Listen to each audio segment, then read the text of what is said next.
तर दक्षिण सोलापूरलाही अवकाळी पावसानं झोडपलं। अक्कलकोट, बार्शी, मोहोळ तालुक्यामध्ये जोरदार पाऊस झालेला आहे। पावसामुळे शेती पिकांचं मोठं नुकसान झालंय।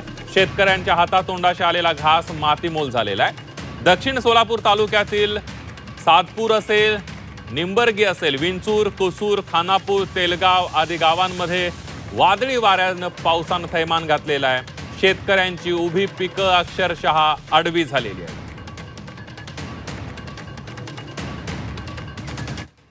साहेब नमस्कार करतो तुम्हाला। विधानसभेमध्ये आमचं हे मांडा अवकाळी पावसाचं नुकसान झालेलं आहे। हे बघा द्राक्षे खाली पडलेलं आहे पावसामुळे।